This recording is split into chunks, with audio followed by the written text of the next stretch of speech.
Harvard Divinity School. 100 Years Rudolf Steiner, December 15th and 16th, 2025.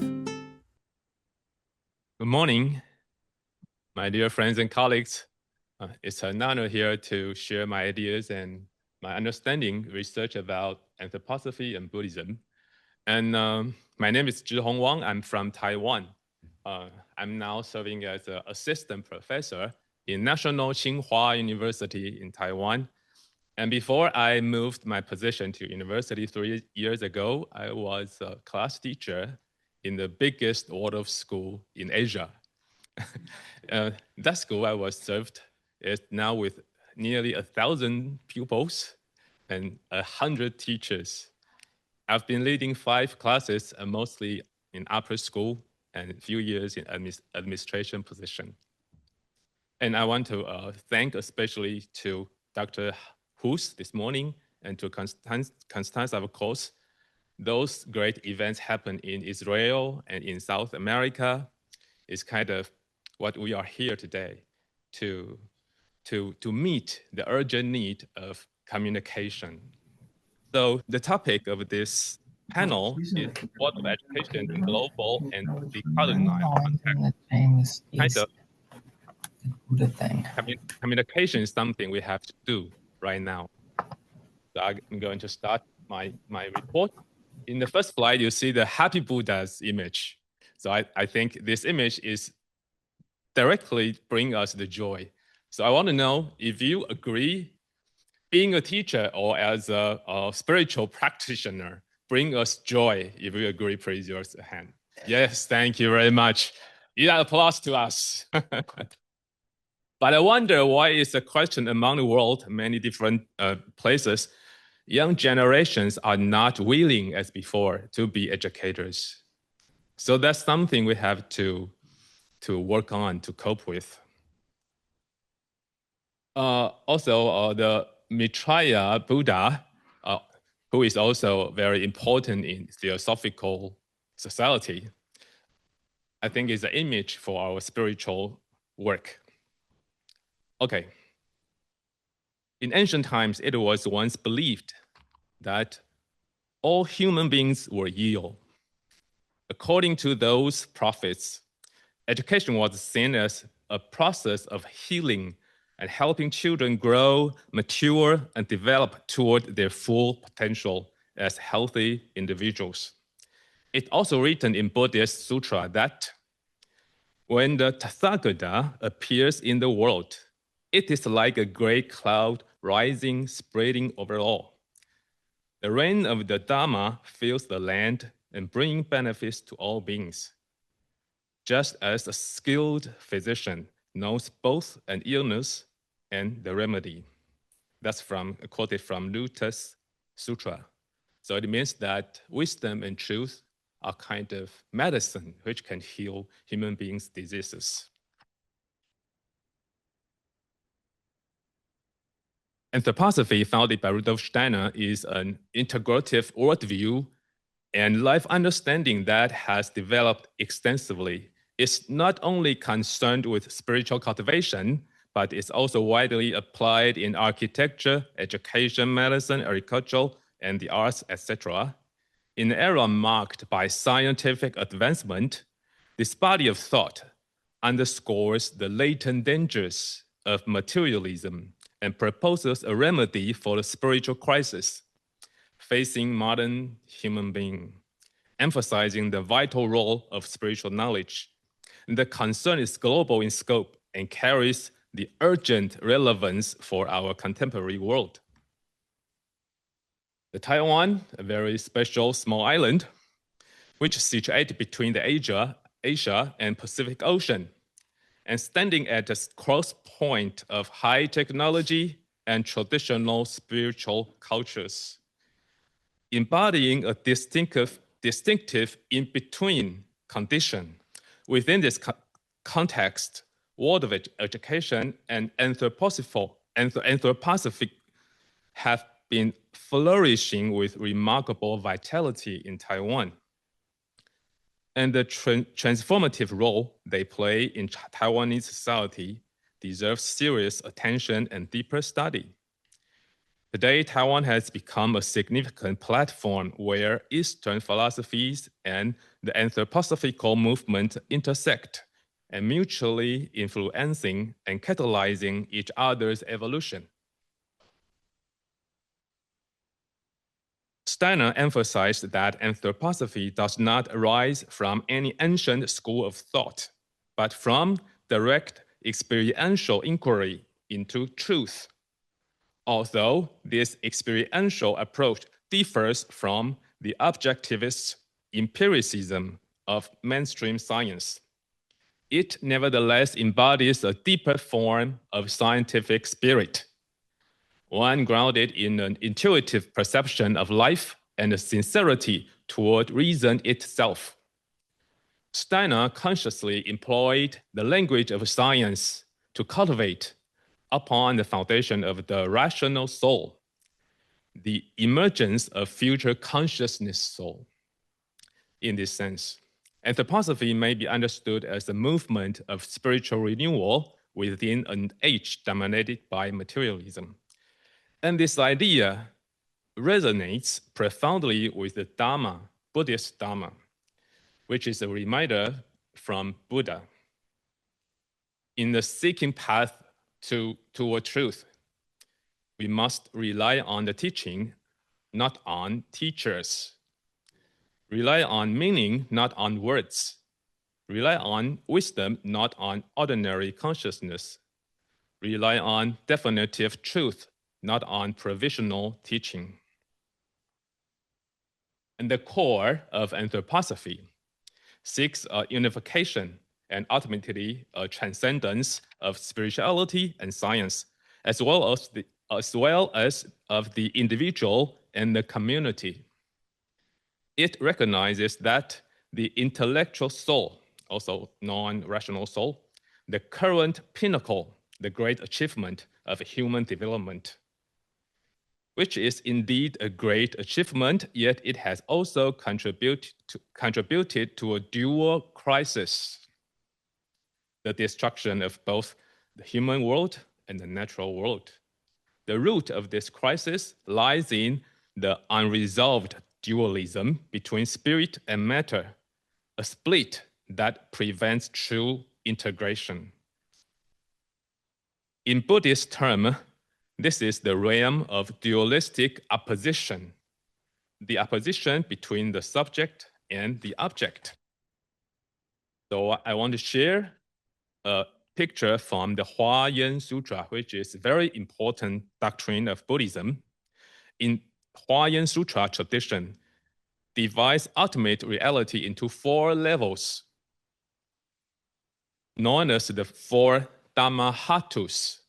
The first, the realm of phenomena, then the realm of principle. The third, the non-abstraction of principle and phenomena.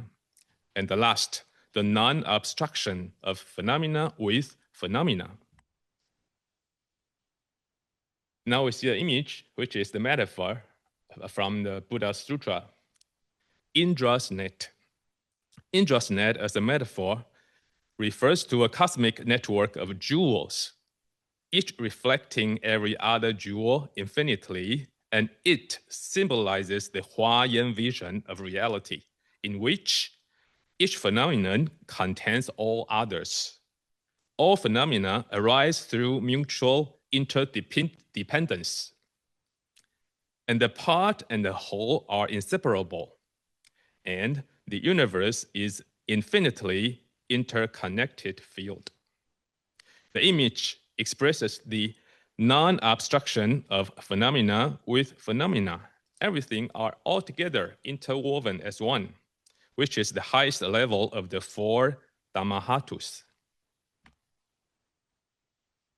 From Steiner's perspective, the Christian Council of AD 369 reduced the original trinity of body, soul, and spirit to a dualistic conception of body and soul.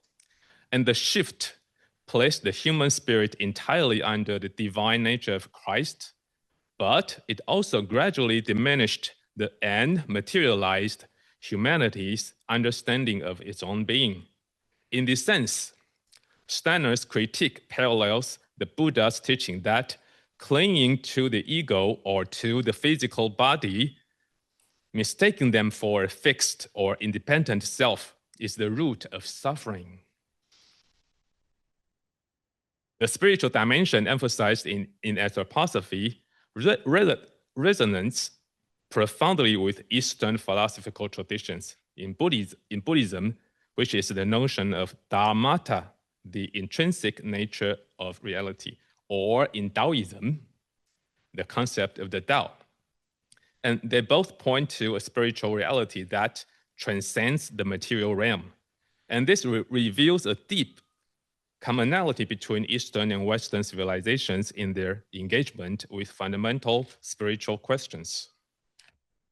As anthroposophy enters its second century, the teaching of Buddhism, Taoism, and related traditions likewise call for renewed interpretation and contemporary relevance in both understanding and practice.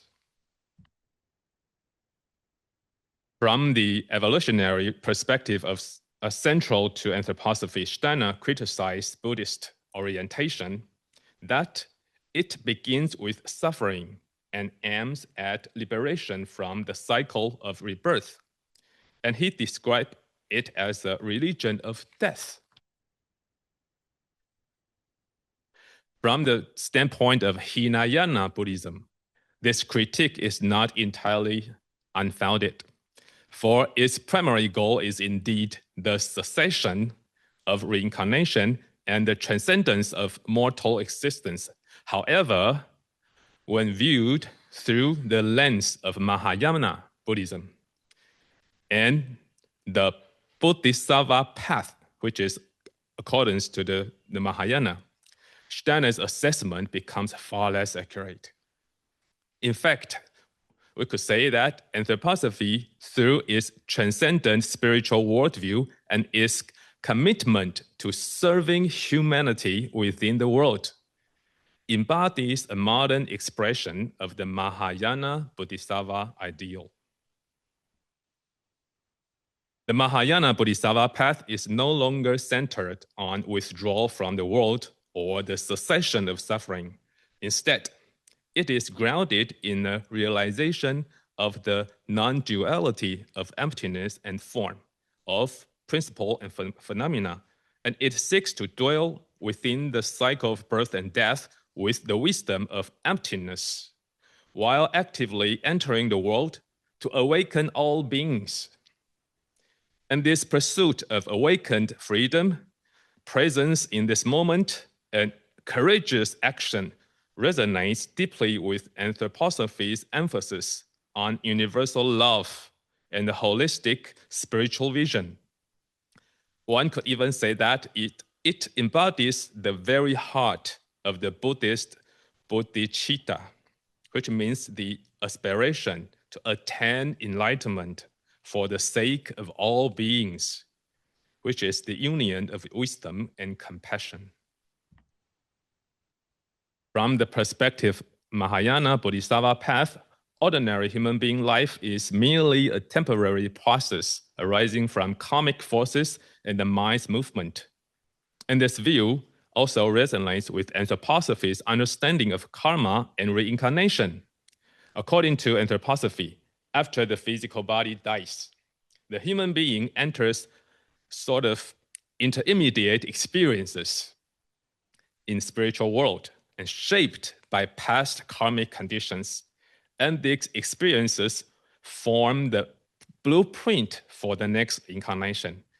Its description of post-mortem soul states, such as the suffering found in the so-called realm of burning desires, which is quoted from the Theosophy, chapter 3, and can be, and just like similar to the Buddhist hell or hungry ghost realm. So there are 6 realms in Buddhist tradition. And both Buddhism and anthroposophy emphasized that the realms are fundamentally mind-created. The universal human love and holistic spirituality emphasized in anthroposophy, together with its pursuit of freedom, are in essence identical to the Buddhist realization of liberation and inner ease. Both traditions emphasize the need to transcend the partiality of viewing matter and spirit as separate realms, integrating them into a unified whole. They point out that when one clings to material appearances as ultimately real, one becomes lost in illusion and trapped in the vast ocean of affliction. But when one realizes that the unity of ultimate reality and its manifestations, one understands that all phenomena rise from one's own mind, and that one is, in truth, originally free. In the evolution of both anthroposophy and Buddhism, one can find resonances between the sudden and gradual path.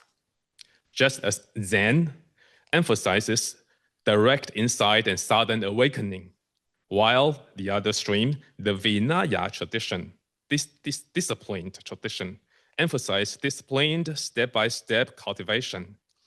Anthroposophy likewise offers a precise and rigorous path of inner training. And this principle of responding to the learner's capacities, teaching according to conditions and adapting to each individual, embodies the artistic nature of education. And this reflects the idea that there is no fixed methods, which is a pedagogical approach that may be understood as an education grounded in the insight of emptiness. Anthroposophy's emphasis on the spiritual world resonates with Plato's conception of the world of forms or the world of ideas. And according to anthroposophy, when the human spiritual senses are awakened, one can perceive that spiritual world or the world of concept woven through human thinking with a reality as vivid as the physical world perceived by the eyes. The distinction between matter and form is ultimately a human construction. In essence, they are one yet two, two yet one, two aspects of the same underlying reality, neither purely idealistic or purely materialistic. That's the emptiness. The Huayan Sutra's teaching of the Dhammahatu, of the non-obstruction of principle and phenomena, presents a vision in which the material and the spiritual interpenetrate without hindrance. It dissolves the limit imposed by conceptual distinction and human interpretations, allowing the underlying principle to shine through every phenomenon in complete freedom. Steiner similarly describes the real being of the spiritual world as Urbilder, which is archetypal forms, and Urtone, which means primordial tones, seeing the manifold appearances of the material world as their transformations and expressions in different forms. And to grasp this truth is to recognize the unchanging source within all change, and to live in the effortless freedom of the world where phenomena do not obstruct one another. The development of Waldorf education in Taiwan is now facing several challenges, including the need for localization and the reinterpretation of the meaning about body, soul, and spirit, and the question of whether explicit learning objects should be established. In practice, Waldorf education is sometimes reduced to a set of effective teaching techniques, while its underlying image of the human being and its spiritual foundation are overlooked. This makes it even more important and even more difficult to uphold education as an art rather than merely a technical methods. So here I would suggest a new paradigm, a new thought. In Taiwan, the world of education has developed along two parallel paths: a pragmatic, practice-oriented approach and a more doctrinal, principle-centered approach.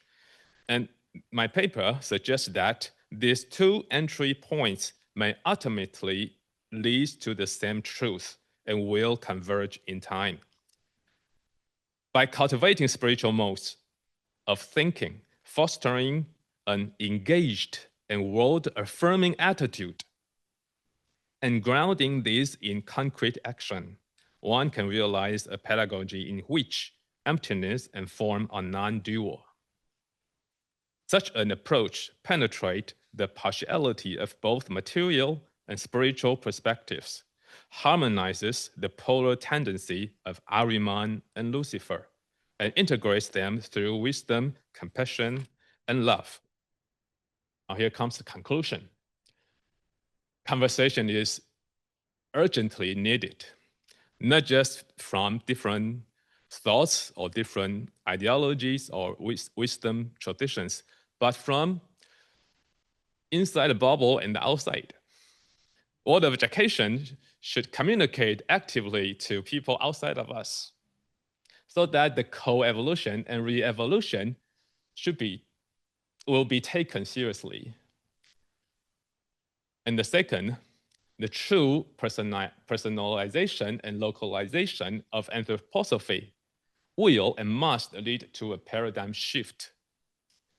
And from knowing to becoming, and from empirical positivism to Kung Fu positivism.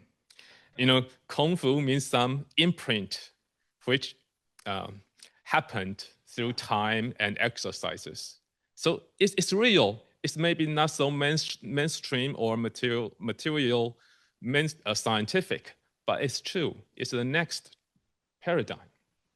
And the third, a new paradigm of education will be based on non-dualism, which could be named as pedagogy of emptiness, of the one, which integrates the subject and the object, the spiritual and the material as one. I wish the love will be with all of us from the spirituality. And thanks for your attention. Sponsored by the Program for the Evolution of Spirituality. Copyright 2023, the President and Fellows of Harvard College.